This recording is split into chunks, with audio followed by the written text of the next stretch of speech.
is a member of the Mice Chat Podcast Network. MicePod.com. Now, the podcast that's nearly the same as all the others. Warning, this show contains childish adult content and is intended for immature, mature audiences. Listener discretion is advised. The views spoken are ours and ours alone, not those of any other bugger. If you're easily offended, we strongly suggest finding another podcast. Everybody neat and pretty, then on with the show. Please stand clear of the doors. Por favor, manténganse alejado de las puertas. Let's put on the show. Growing older is mandatory. Growing up is optional. Disafterdark, the podcast that's nearly the same as all the others.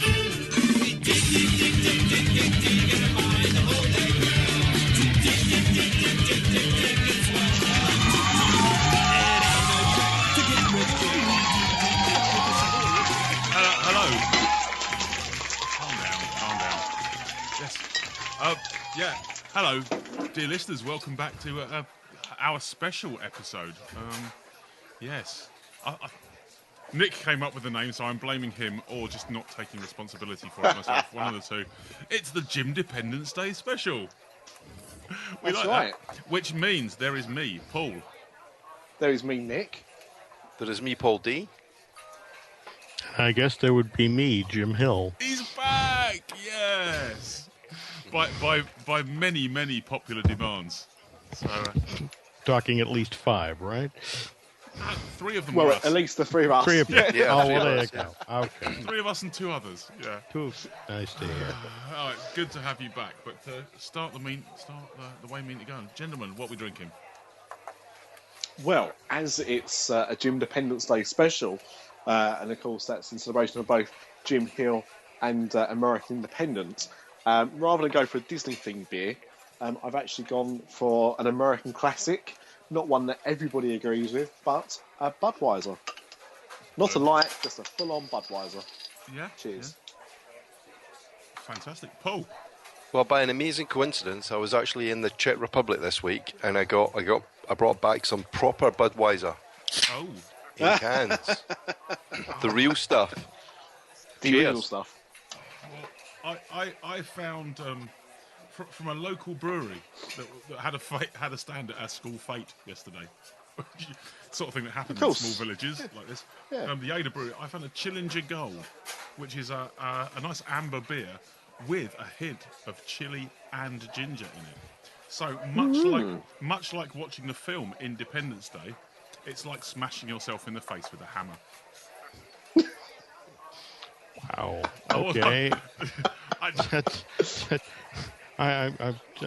the people who are working on Independence Day 2 and 3 are going to understand, that's what the film is supposed to do. Yeah. I'm interested to see the British representation of us in Independence Day 2 and 3, because that was my favourite part of Independence Day 1. Bravo. Was the scenes with the English. Oh, look at that, tally-ho! Tally-ho, RAF, chocks away, yes. Chaps. Yeah. 1996. Yeah. And it's interesting. They're still pushing forward in spite of the fact, what is it, Will Smith has said no. And, I don't know where they're going to go with this. Just the whole gimmick, evidently, of the movie is that we've retrofitted alien technology. So when they come back, we shoot them with their own stuff. But Excellent. It's just sort of... So, but that's enough to carry 2 additional movies? It's like, ugh. So... And the new adventure, the new addition to Animal Kingdom, when they finished with Avatar, is the Independence Day land. That'd be suited more Epcot, I think. Yeah. Possibly. But, yeah, I mean, the thing is, we've got Jurassic World coming out next year. That's a sequel. Everyone wants more Jurassic Parks, whether they're right to or wrong to. People like those. Who seriously, for the last 20 years, has turned around every day and gone, have they announced an Independence Day sequel yet? Where's the market? Seriously, where's the market? It's all about name recognition. It's it's the thinking in Hollywood these days is it's hard to sell a new title, but on the other hand, when you survey people and you say, hey, we're we're going to do another Independence Day, or we're going to do another Jurassic Park. That has name recognition, so you don't have to spend quite as much money to promote or try to sell people on the concept. But that said, Jurassic World does have kind of an intriguing bend on the story. I mean, the whole idea is it's 20 years later. They've actually figured out how to control the dinosaurs.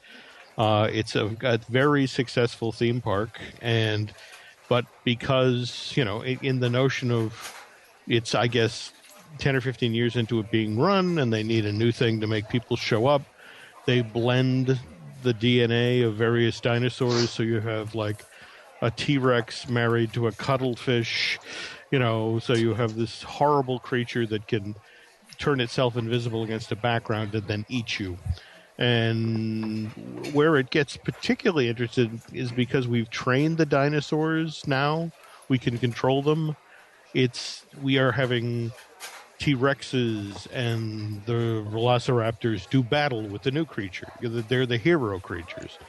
And from what I'm hearing from the Universal side of the thing, they're really quite anxious. They're hopeful this is a success because they really want to start doing things like walk around dinosaurs, or characters that people could interact with and get their photos taken with, and bring that into the parks. And hopefully they mean slightly audio animatronic ones, like the ones they put out in Singapore, as opposed to the bloke in a black catsuit. Well, that's the weird thing is, back in the day, Disney actually used to be able to do prototypes without the fan community falling on them.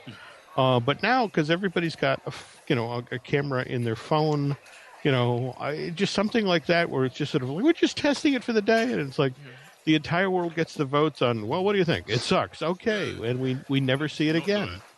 Yeah, and Have you got any idea whatever happened to that flying dragon? It was used once, wasn't it? Yeah, and that was strictly used for the opening of New Fantasyland. In fact, that not even the real opening, because that was, when Seven Dwarfs Mine Train finally came online.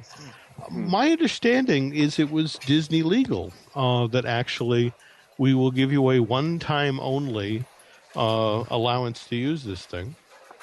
And because of the fear, I mean, there's kind of a history of this. They did a test very, very early on. We're talking late 70s, early 80s, when they were working on the New Fantasyland for Disneyland, and somebody had seen those little remote control helicopters, and came up with this really interesting idea of taking the clear body.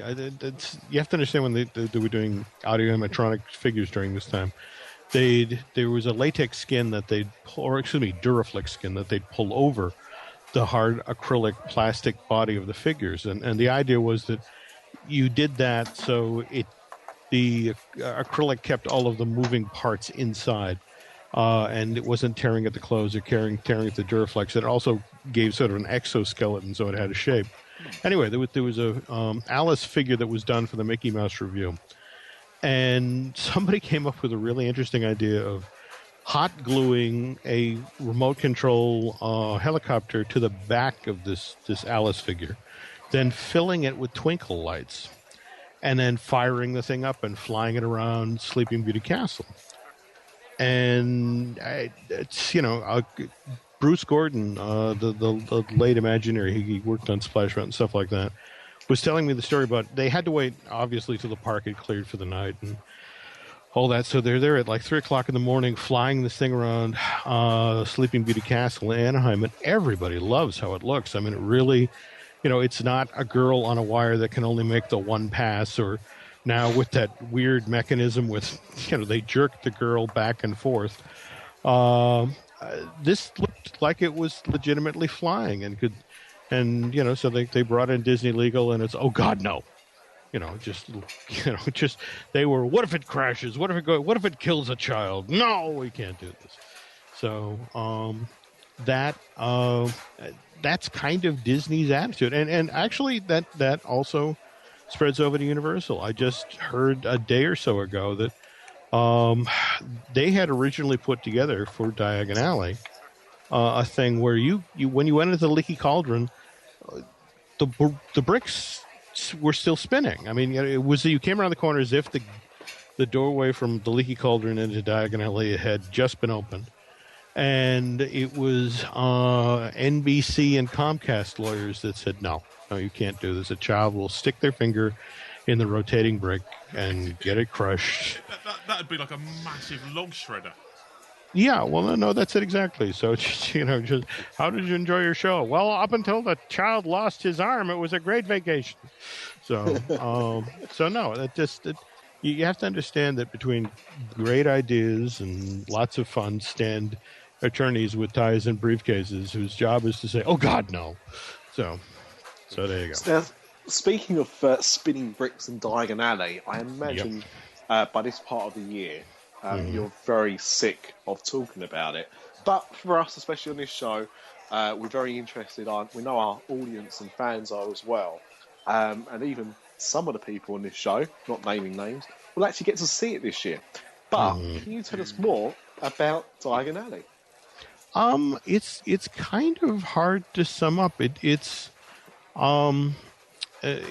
Thierry Koo, the one of the creative directors at Universal Orlando, made the comparison that you know how you go to the movies, and just if you go to your normal movie theater, it's a good time. It's a lot of fun. But if you go to, say, an IMAX theater and you're seeing a digitally projected image that's 10 feet tall or 10 stories tall, and you're watching it in 3D, it's that much more intense, that much more in your face kind of experience. This is what Diagon Alley is. It's not just detailed storytelling, it's hyper detailed storytelling. I mean, these buildings go up 5 stories and there are signs and windows and wall decorations that go up just as high, and there isn't an inch of this place that isn't somehow telling you the story of Harry Potter. And in fact, I got to chat with Tom Williams. He's the chairman of Universal Parks and Resorts about 3 or 4 weeks ago, and was sitting in this guy's office, and he was telling the story about he got an invoice for Weasley's Wizard Wheezes. Came across his desk, and it's like, what the hell am I paying for here? And so he goes down to the work site because it says fireworks. It's like, it's a building. Where are there fireworks? And so goes inside, and the employee, I'm here to see the fireworks. He says, oh yeah, and walks them over to like a corner of the store. I mean, you're literally your ass is pressed up against a shelf. And he tells the chairman of the company, now look up. And between the 3 layers of stairs and 3 floors of stairs, you see at the very top, there's a skylight that supposedly the Weasley brothers have, bewitched, and it's now perpetual fireworks. But again, the only way you know or can see this, again, is you flat against the back, looking straight up at this thing. And I'm told there's another angle maybe that when you're at the checkout counter. But again, you basically have to be pressing your pelvis into the counter, which again, they're not going to look kindly on, but that's the only way you can see that's the sort of layering, that there's effects in that people won't even notice, but we're artfully stitched into this thing to give you the idea that, that's how deep the story goes here. That's just incredible. So it's recently launched. It's recently opened to the public at this point. People have already started posting videos and so forth. Now, as I mentioned, some people are going this year, other people aren't. So I've taken it upon myself to have a look at some of these things already, and I won't see them for a while yet. And one of the things that I did look at was the train journey. And I looked at the train journey going from Hogsmeade to King's Cross. Now, or Diagon Alley, okay. wherever it is. Before we continue here, I do have to share a story. I'm not going to share the poor man's name, but there is a webmaster. Again, in the queue, you are making your way between, and platform 9 and platform 10. And there is, at one point in the queue, a Pepper's Ghost effect where you can actually see the people ahead of you walk toward a wall and disappear. But a certain webmaster took this stuff a little too much to heart, and there's a wall between 9 and 3/4, and he took it upon himself to run at it at full force, just as Harry did in the book. And I didn't see this. I've just heard the story, and I saw the giant lump on his head the following day. But this guy went straight into the wall and then bang, flat out on the floor. So don't.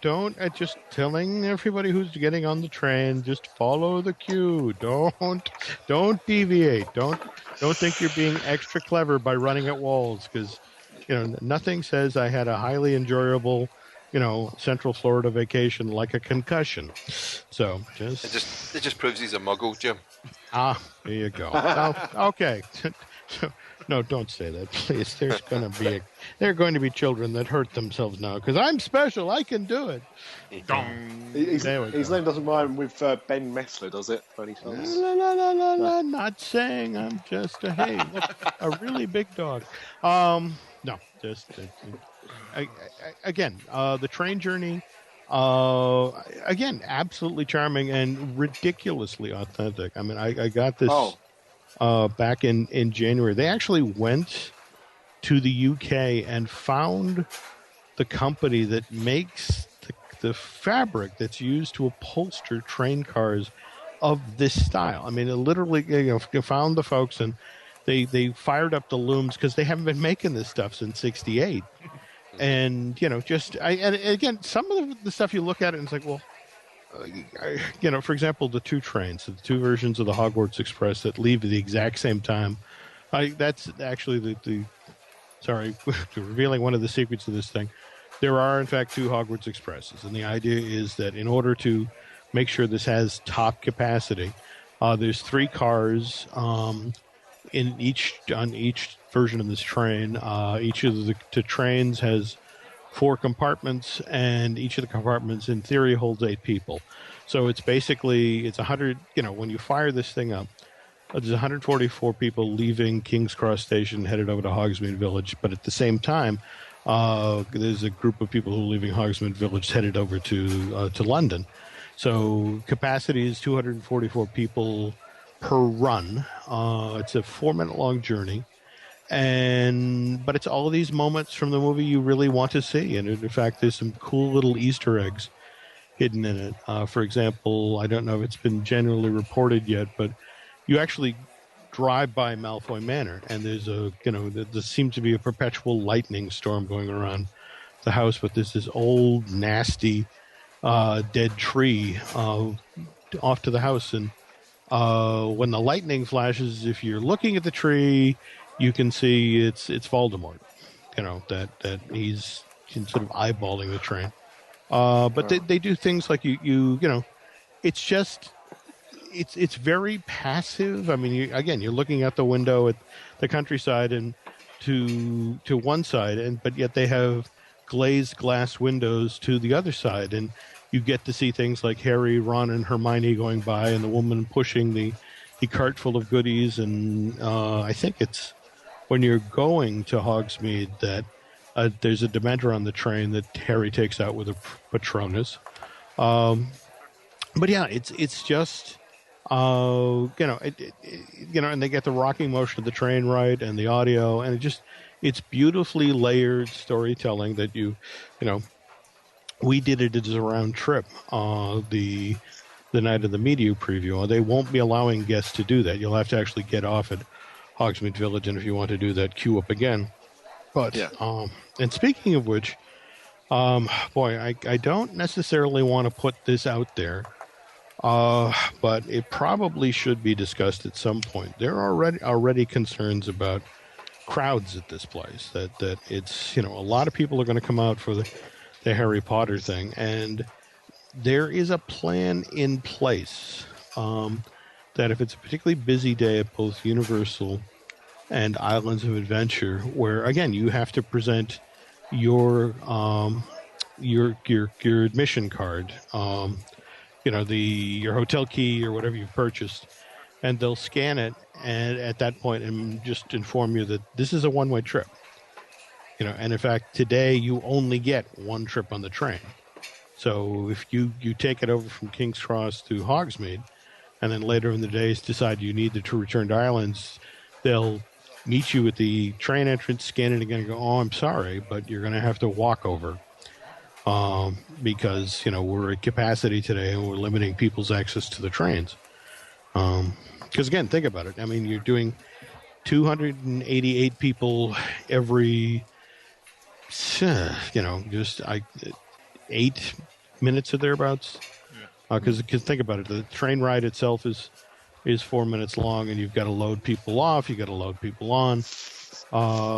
It's going to be tough, and that on days when there's 30,000 people in Islands and there's 40,000 people over at Universal Studios, that's going to be really tough. Not everybody's going to be, when you're doing those sorts of numbers, not everybody's going to be able to get on the train. There's a, Yeah, that's where it stops becoming really authentic, Jim, because if that was the UK, they'd pack another 240 onto the train so that your face would be in somebody's armpit. Well, yeah. When you said 240 people, I did think my carriage I get on in the morning has about that many people, when it's only supposed to be about 40, okay. I think. So very authentic to London.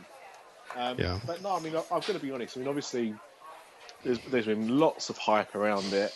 Everyone's been really anticipating it. But, certainly when I saw one of the train journeys, it blew my mind. And obviously, this is someone's very good, admittedly, but their own footage.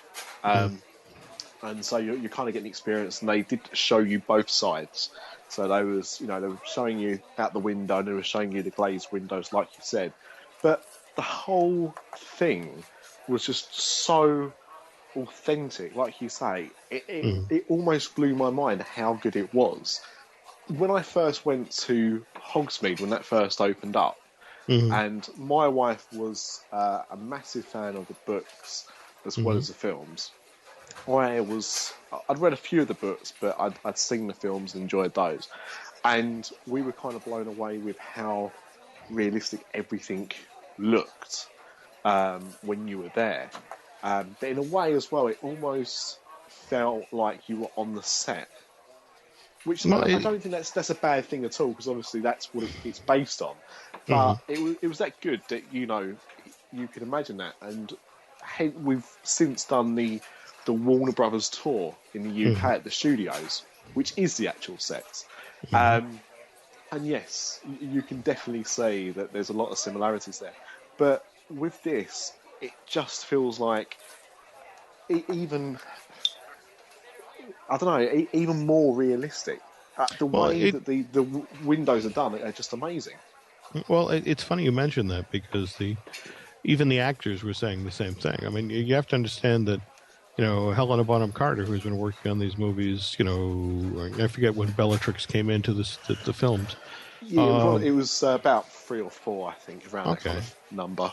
But, just again, this is a woman who's been on the set, whose husband, in fact, that's one of the funnier moments of the press time, is that I don't know if it was generally reported, but Helena was there doing press and being part of the red carpet and that sort of thing. But Tim Burton was also there with their children.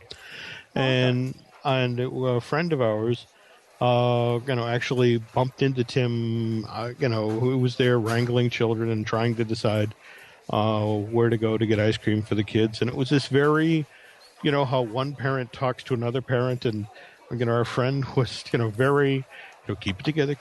It's Tim Burton. Don't have the nice encounter. Don't be the, I want your autograph, I want your picture, but Helena was there talking about the fact that, we did the films, but the sets only went 20 feet up. And when you're in the Leaky Cauldron and this building that's supposedly medieval, that with the high ceiling in the dining room being, 50 or 60 feet tall, I mean, it's this tremendous space. And that's what they've done. In fact, even the cast was just sort of awed by, wow, I've never... I saw the movies and I made the movies, but I never thought I would be in this space and in this place in this way. So, I mean, even they were kind of cowed by, how authentic and the ridiculous level of detail. It truly is. It truly is phenomenal. I mean, I'm very jealous of the fact you've been, and my co-hosts will be able to experience themselves this year. I did look at what methods I could do to get money quickly, such as robbing a bank, working the streets, just because I don't know how I can wait another couple of years or so to experience this. It's it's phenomenal. If you can get down to under 32 kilograms, I can fit you in my suitcase. It's well, also... I am actually juicing this week, so juice diet, not steroids. By the way. Okay, well, let me stress a couple of things here. First of all, as much as this is cool that they've opened in Orlando, you understand the official opening, and again that they need the extra time because Gringotts is a very, very complicated, coaster / ride / it's the people who are working on it right now refer to it as a science project. I mean, there were effects and things they're doing that nobody's ever done before, and trying to get people through it and out into the gift shop, smoothly has been a challenge so far. But remember, this is not the only Harry Potter Wizarding World. I mean, it's 7 days after the Florida version officially opens the 8th. The Japanese version that Universal Studios Osaka opens, and I got to talk a little bit with Alan Gilmore, who's the art director, and Dale Mason, who's creative director on this project. And they were talking about that each of them will have their own sort of takes. In addition, Hollywood, the Universal Hollywood one, may be the biggest and grandest Hogsmeade of them all. And each of them with their own little bends on the story. I mean, for example, the Japanese version is actually going to, the way they've got a position in the park, they were able to build Black Lake. And supposedly the reflection of the castle in Black Lake at night is just spectacular. It's this amazing photo spot. That coupled with the fact that because the Japanese shop so differently than we do, the whole notion of that you go to the theme park and you're buying gifts to give friends and family. So there had to be lots of little gifty items. So they have an entirely different retail program over there that's very heavily into the sweets and chocolates and candies. And then in Hollywood, dear Lord, I was out there. It'd be Thursday before last. They're building a full-size Hogwarts castle. I mean, as you come down to go to the tram tour, you can see the size of the building, and it's going to dwarf. I mean, from what I understand from the site test balloons or the height test balloons they do, you could see this thing on Hollywood Boulevard.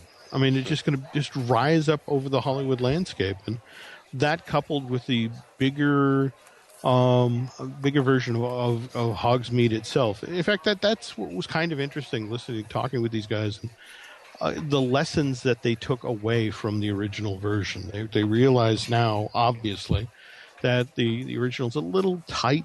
I mean, they were very authentic to what was done for the film, but that may have hurt them in a theme park kind of a way. And, they had to learn sort of after the fact how to create queue space and get people in and out. And so, I think we may have actually talked about it in a previous show. My initial concern about Diagon Alley was how tight it was, and that whether or not guests would be how it was going to swallow guests and that sort of thing. And it turns out when you get to the top of the street by Gringotts, Horizontal Alley, the new street that Universal was allowed to make, is a big boulevard that feeds down into a new space where guests are going to be able to eat and shop and market. That's very broad, and this is also where you get to see the Beetle Le Bard shows, and this can eat up a lot of people. That coupled with the fact that we kept taking us in and out through the backside of it as they were filtering more groups in. And dear Lord, Gringotts has a queue, an exterior queue that will hold 4,000 people. The question, you mentioned the name Carket Yep. Market, and Carket Yep. is I understood it to be a particularly quaint English slang term. Mm-hmm. Is it understood what it actually means? Or... You'll be the first to inform me, and boy, it'll be fun to find out. Well, there we go, dear American listeners. To carket means to die. Kick the proverbial bucket by the farm. Oh. Okay. Hit by a car. Jolly. I've carked it. So, yeah, Carket Market, it obviously fits in with the diagonal alley, horizontal alley, and the whole black thing. But, yeah, I didn't know if Carket had made it into American slang. Well, I would, if that is truly what the slang means, I would imagine that after people finish shopping in Diagon Alley and then look at their bill, there'll be a lot of people carketing it. And it's just sort of like, how much for the quills? How much for the parchment? You've got it already. That's the exact use. Yeah. So, but that said, that even in looking forward here, that the Universal people weren't very subtle about the fact that they don't think they're done in Universal, or in Florida when it comes to Harry Potter. I mean, they weren't going to get specific, but what was kind of interesting is we were being swept out the last day. This was Thursday. And at one point, they threw open the elephant doors. Those are the large doors that you use, in a theme park setting that, so you can bring trucks with supplies into an area, that sort of thing. And what was interesting is when they threw open the elephant doors, you could see there's literally a straight path. There's a chunk of backstage that just dumps right into the old Wild Wild West, the Fear Factor theater space. So if they wanted to expand, they could. They could bump out in that direction without even breaking a sweat. I was also informed by a friend who's familiar with the new parking garage that they're building at Universal.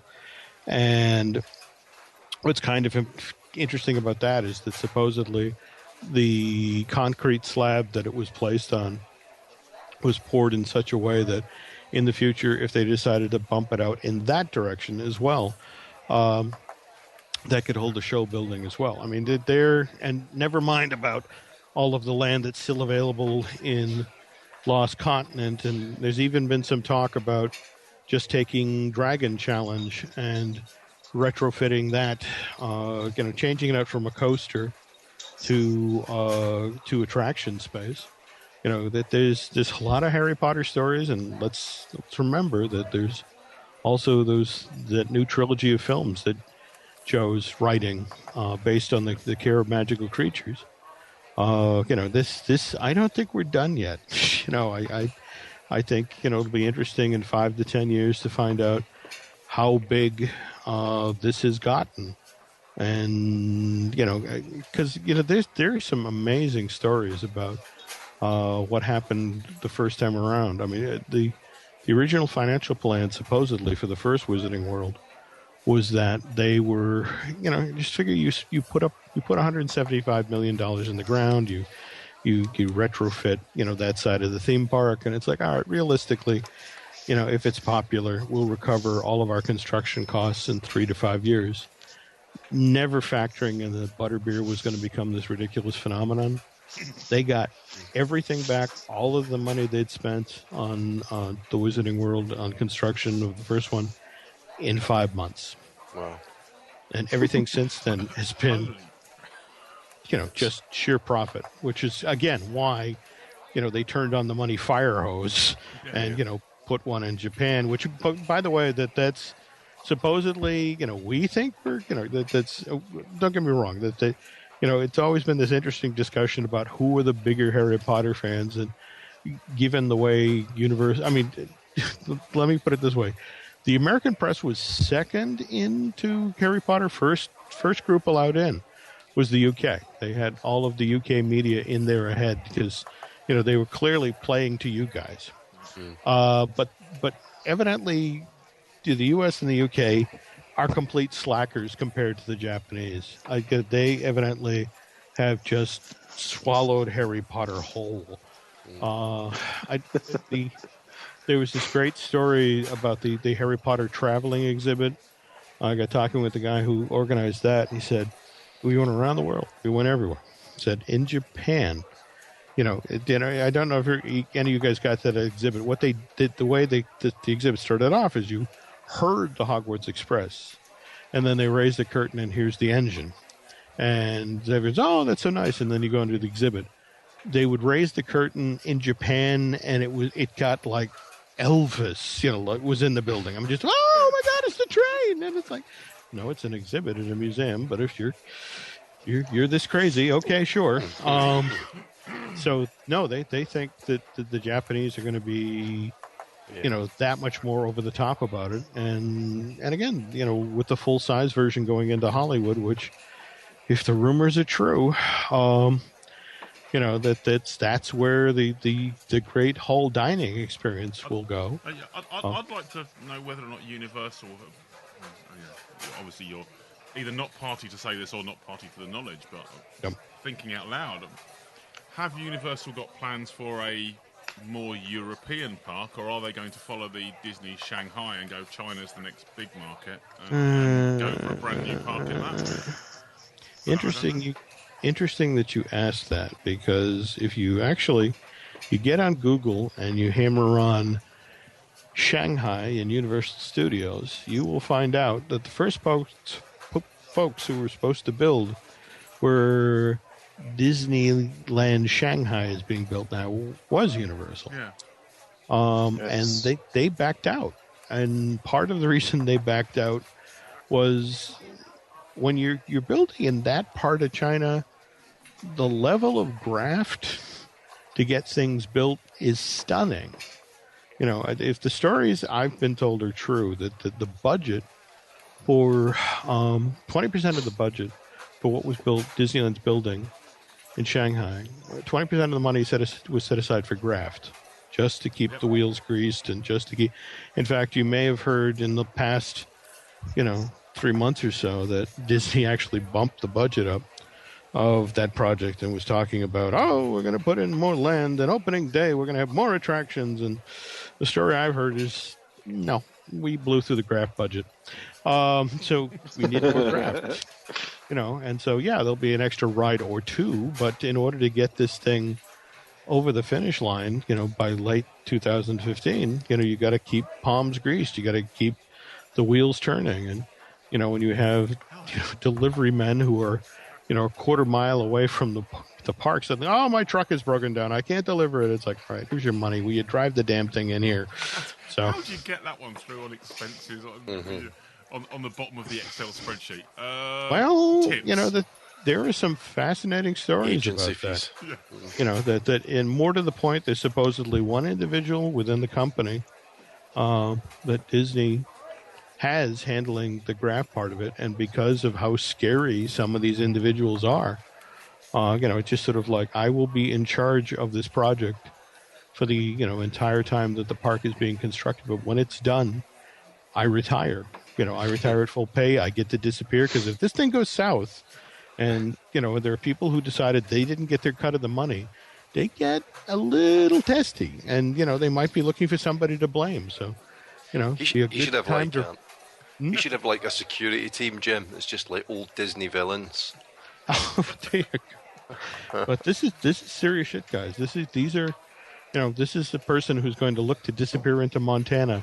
As soon as this is done. Yeah. And but again, that's I think that's always interesting. That's the part of this that Disney fans never want to hear about. Pixie dust magic graft. No, there is no graft. What are you talking about? Oh, I'm going to be honest. I've seen some pictures from Osaka with go back to the castle there with the reflection of the lake at sunset, and I mean it is stunning. Yep, it really is. I think they've done a very good job there.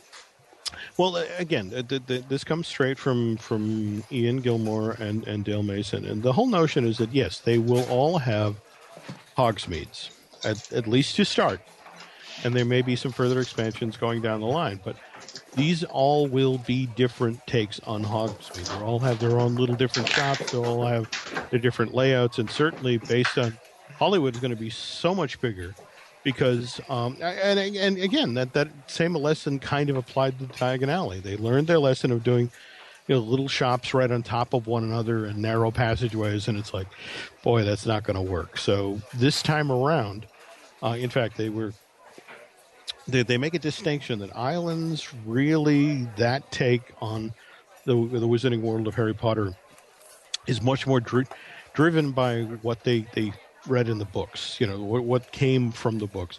Whereas Diagon Alley, because again, it's in the movie park, is much more cinematic. It's taking its cues from all 8 of the Potter films. And in fact, that's also kind of interesting about, Hogsmeade, if you get right down to it, is all set in Harry Potter and the Goblet of Fire. It's all, in fact, if you want to be completely specific about it, it's set at the moment in the books and the film where they're in the middle of the Triwizard Tournament, or excuse me, Triwizard Tournament is just about to get started because as you're walking up to the Dragon Challenge, you see all the signs where they're hooray for Cedric, or hooray for Harry, or that sort of thing.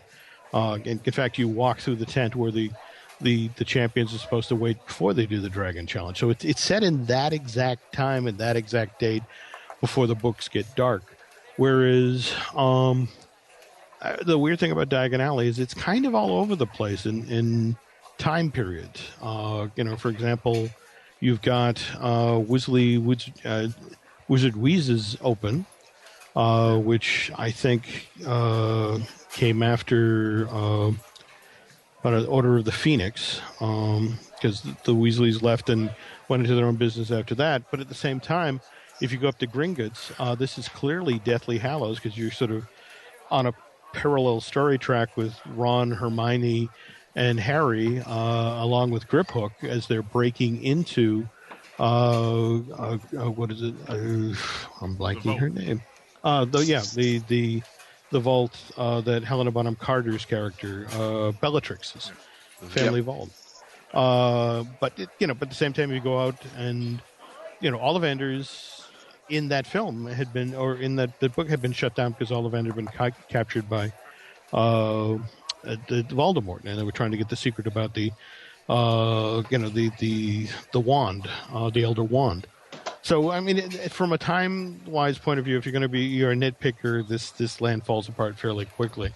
But on the other hand, what's great about Ollivanders there, it's open for business, and it has 3 separate wand rooms running simultaneously. So there'll be no more standing. In fact, the other nice thing about it is they have a wonderful indoor air-conditioned queue. They're going to bump a lot of people through there very quickly. So everybody can have that wonderful experience and then be shuttled into the wand shop to buy stuff. And I forgot to mention the interactive wand, which they just introduced. I am, not very gifted when it comes to these sorts of things. So I let Nancy do a lot of the testing with it, and she really enjoyed it. I mean, mind you, it's initially tough to master, and I think they're going to have to futz with the sensors a little bit because a lot of people flailing, pointing and waving their wands around trying to get these things to work. But when they work, they were charming. In fact, the trio of effects that are down in Diagon Alley, you get to, a skeleton, begins to ape your movements, and there's a wall of singing shrunken heads, and actually I think there's 4 down there. You get to explode a canary, and there's some sort of a doorway that hisses at you. But no, it's if I'm remembering correctly, there are 18 interactive things in Diagon Alley, and 9 of them over in Hogsmeade Village. It'd be interesting to try and find the technology behind. I mean, okay, spoiler alert, they're not really magic wands, people. Yep. Mm-hmm. What? You know that. Only if you don't know how to flick and switch, Paul. Yeah, exactly. But a couple of years ago for Christmas, my wife got me a Chimera, which is an infrared wand, got a little battery in it, and it learns from the television's infrared control. So I can actually turn on and off and change channels and turn my volume by doing different things with this IR wand. Now, I wonder if it's the same technology in the wands or if it's the technology in the window of the shops picking up the tip of a wand. So they're kind of a passive wand. Because if they're an active wand, you could take them home and then do the same things. And essentially, they're selling these Chimera wands, which could control your telly. You know, I don't know. I do know that there's an outfit here in the States called Magic Quest that actually it's got some standalone attractions. They also have some stuff set up in the Great Wolf Lodges. That's that hotel/indoor water park chain over here that are doing quite well. And it seemed fairly similar to that. I guess the thing that concerned me is that, you know, it's one thing to make people pay $30 for these replica wands that have been done, you know, from the film that, you know, and don't get me wrong, I still think the Ollivander wand experience is one of the nicer little shows of the whole Harry Potter thing that Universal does. It really, you know, recreate, you are in that moment from the movies. But the new wands are, I want to say $45 a piece.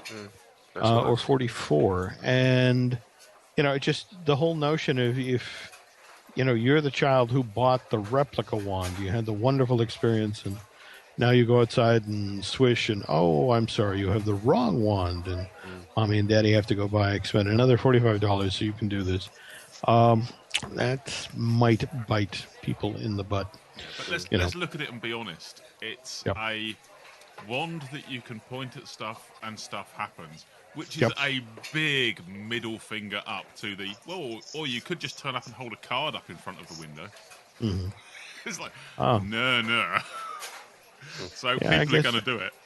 I that's kind of intriguing. All right, well, be interesting to see if somebody actually does that. I'd love to see, you know, that'd be a funny photograph. So why isn't it working here? So now then, is it only the interactive ones that you can buy in all the different variants? No. You can still buy the non-interactive ones. The replica ones, and in fact, I was trying to figure out. I mean, that's part of the problem when you're at a media preview at this.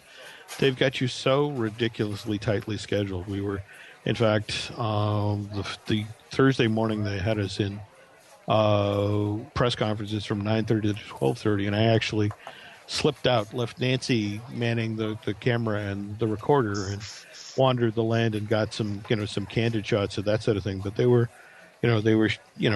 sheep herding us back in pretty tightly because this is what we want you to write about, So I'm just lucky that the folks at Universal, occasionally let me off the leash. So, but yeah, I even then I couldn't figure out, well, where are they selling the interactive ones? Because they can't be putting them right beside the replica ones, because that would be a difficult conversation. So, yes, Daddy can't afford that one. Yeah, that's it exactly. So, but I mean, the thing is, it does sound like I was very sad when announced they were closing down Jaws. A real historical piece of Universal history went with that ride. But it does sound like what they've filled that space with is much more than they were getting from Jaws. Because at the end of the day, I mean, Jaws was a great attraction, but it also took up a massive amount of floor space. Oh, absolutely. Though, to be clear here, that Universal didn't let Jaws passing go unnoticed in Diagon Alley. If you wander around the land, and they weren't being very forthcoming, but there's supposedly multiple tributes to Jaws. We found one that we thought, there's a record store just outside the entrance that sort of apes the look of the dangling shark in the window. And from my understanding is, if you know the props that were used, I think it's in the Scribblus store. There's some stuff in there that, props that were recycled, they gold-plated them and put them up on the wall. But if you know the attraction, you'll recognize them. But I understand what you're saying. That but that's kind of the nature of theme parks, that things do, in fact, have to change, to... I mean, Disney does this all the time. Folds in new effects or, different pieces just to sort of, for example, what is it right now? They're getting ready to add some new effects to the Alice in Wonderland attraction in California that will actually make use of some of the projected face stuff that was created for Seven Dwarfs Mine Train. So that's just, just the nature of the beast, guys. Yeah. And, on the Universal side of things, I'm sure you've been hearing about the large patch of ground that has been cleared in Jurassic Park that is about to become a new King Kong themed attraction. And the funniest thing about that is the stories I'm hearing are true, that basically Universal's bringing this King Kong attraction, which is actually kind of based on the King Kong 360 tram edition that was added to Universal Studios Hollywood 2 years ago. This is really just sort of like a giant gesture of good faith to finally get Peter Jackson to say, okay, all right, fine, you can have the Lord of the Ring movies. And then all of basically Cartoon Lagoon goes away, except I think for Popeye. Come on. Yep. Really?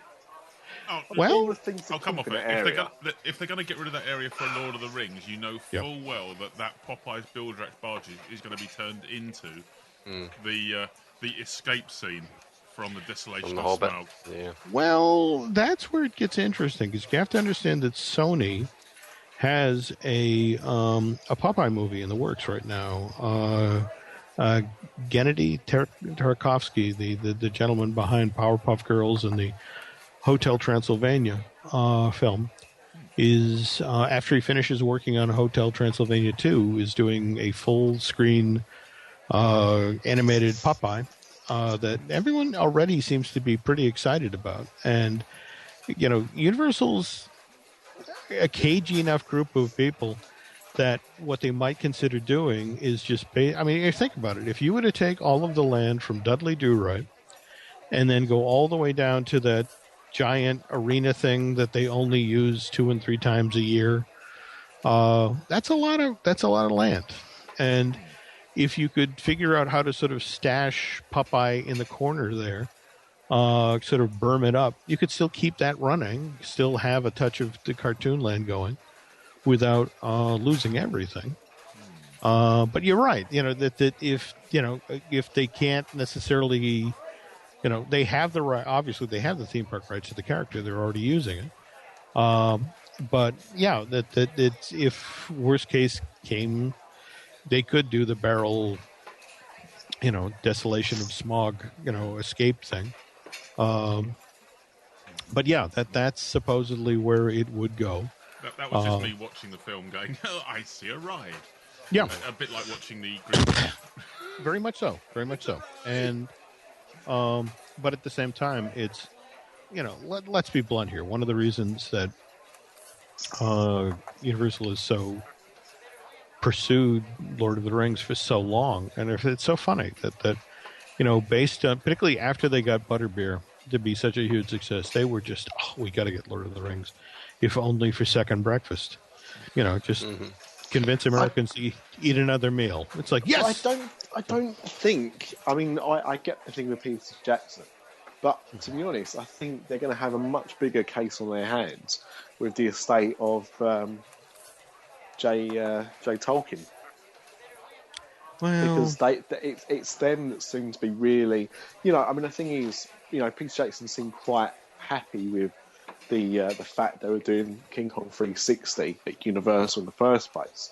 But from what I've heard, it's really the estate of the Tolkien estate that are really against. Well, I think it was him personally was against the notion of a theme park based on his work. And don't get me wrong, money talks. But I think it's going to be that's really going to throw some spanners in the works. And I don't disagree, but I was in Las Vegas, the earliest part of this week for the licensing show, and it was weird to walk through the Mandalay Bay casino and see it's like there's a Wizard of Oz, one-armed bandit. There's an Iron Man one-man bandit, and in the same tripod kind of setup, here's the Lord of the Rings. Just the again one-armed bandit. So, it may be the family can make all the noise that they want, but it then becomes the question of, well, what does the contract say?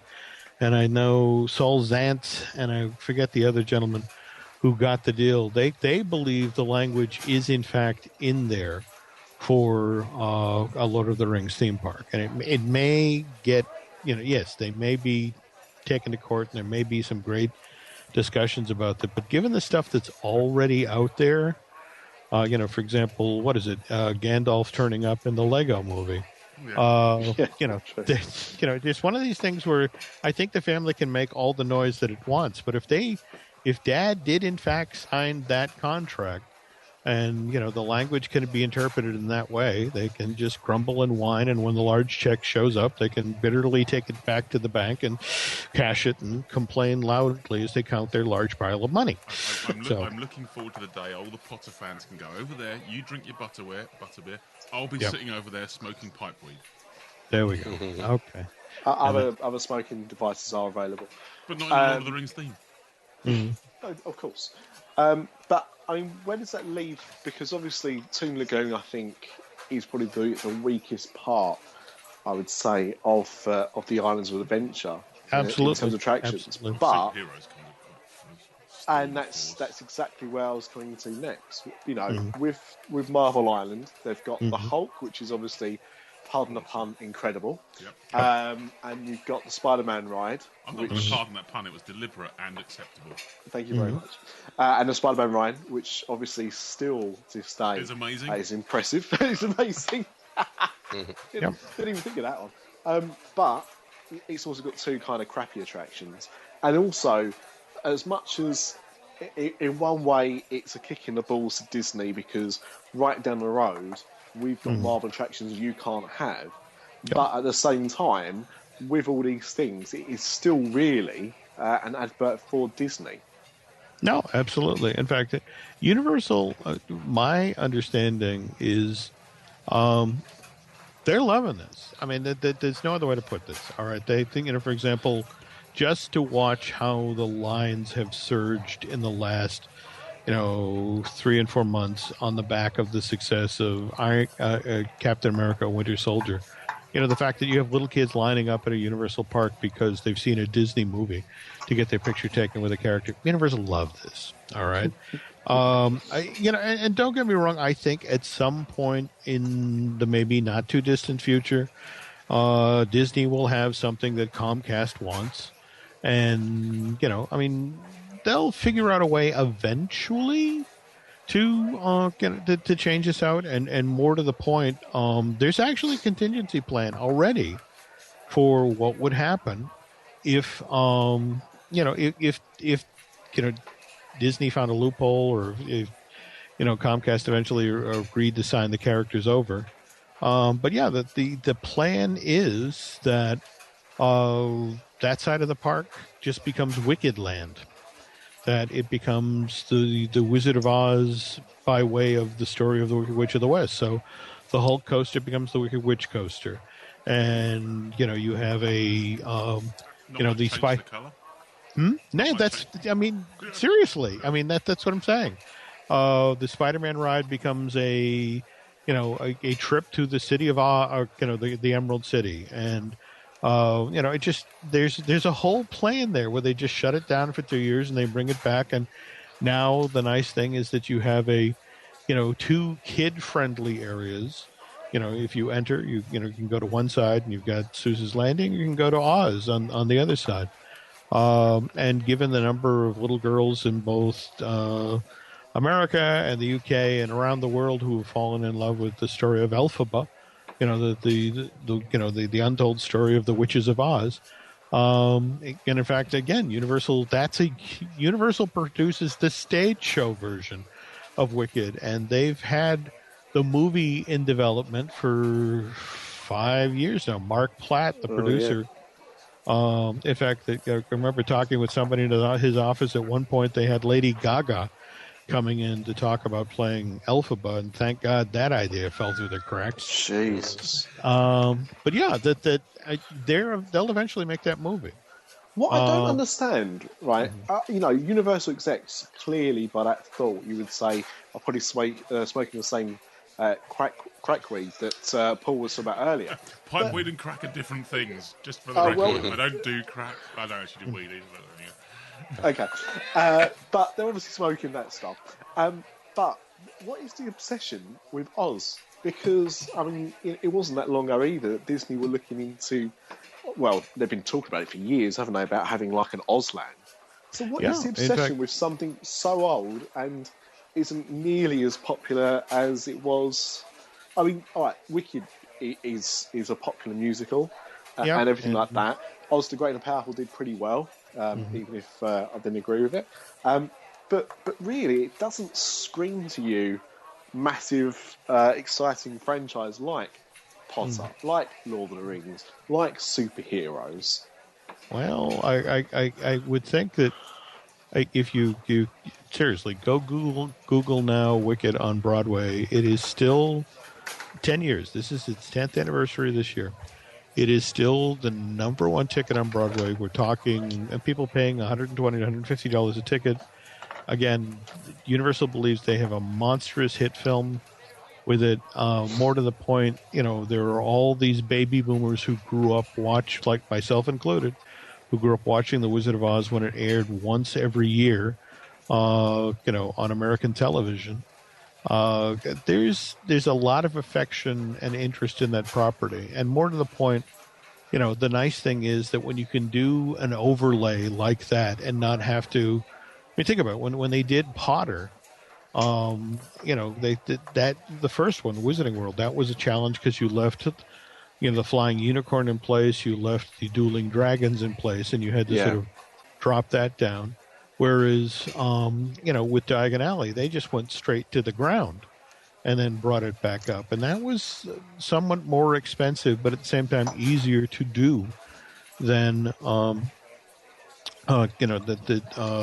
the original Hogsmeade Village. And just the belief is that Hulk is such a popular coaster that, they've got to find a way to save that in some form. Yeah. And this just seems to be the right property, and that coupled with the fact that if you can tie something, you can, again, in the States you don't have to explain to people what Oz is. Sorry, I'll just interrupt. Has someone taken their microphone into the toilet? Somebody's having a bath. It sounds like. That'd be me pouring out some liquid. I apologize. Oh dear, oh dear. No, you can pour it out as much as you like, because unfortunately, Mickey the barman has called time, gentlemen, please. Why can't we have someone else? He just always seems to call time when we're getting interesting. Well, we don't want to run out of things to talk about, because we got to have Jim back again. He's the only person that keeps our listen figures up. And ironically, we didn't get to a single one of the Disney America, the Jimdependence Day. So I think we're bumping that one to 2015, guys. Yeah, so 2015. We'll do an American special. Yeah. But of course, next time we have you on, Jim, which hopefully won't be too long in the distant future, I'm already calling it Jimageddon. Oh, Jimageddon. God help us. This can run and run. Oh, dear, oh, dear. In the meantime, Jim, how do people find you? Pretty revolting in person. Probably need to bathe more and dress better. Find me. I'm sorry that's multiple interpretations of that.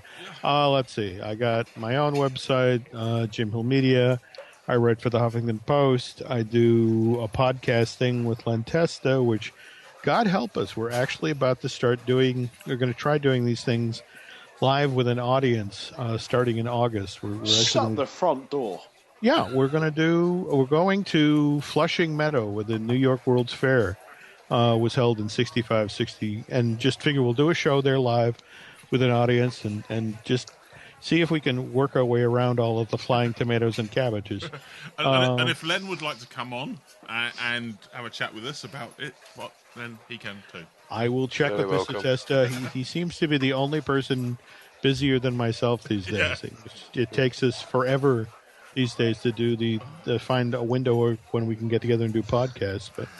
But yeah, that's just some of the weird crap I do. So In that case, how can people find us? Because Yes. they're already listening to us, but how could they Well, I find hope us they if are. they Otherwise, weren't? this is incredibly confusing. Yeah. But they can, of course, find us at our website, www.disafterdark.com, or they can email us at podcast@disafterdark.com. And they can also find us on micechat.com and at Disafterdark on Twitter and facebook.com/Disafterdark. YouTube, Pinterest, Bebo, MySpace. We've just expanded with the new expansion of Disney into Shanghai into Weibo, and I don't know. I've tried setting up a Weibo account. I can't type in Chinese. But on that note, Discot, I'm sure. yeah, we're around there somewhere. On that note, thank you very much, dear listener. Thank you very much, Jim. Yes. it was a pleasure, guys. We Thanks, will, Jim. Keep it coming. We shall definitely, as it's the only one of the few guests we've had that people have actually asked to have back. So, And that's just to point out that that's not knocking any of the other guests that we've No. had on. No. It's just that people are a lot more vocal about Jim than they are, say, Joshua Gillespie. And horses for courses. Everyone's getting their own way, but I think Jim just has so many interesting stories. It's hard not to fall in love with the guy. We keep having to stop him after an hour. So, Yeah, and everyone else. Yeah, are like, I just don't know when to shut up. So yeah, go figure. but on that note, thank you very much, listener. We will speak to you all in a fortnight's time. See you all down the pub again. I pressed the wrong button then. Growing older is mandatory. Growing up is optional. Dis After Dark, the podcast that's nearly the same as all the others.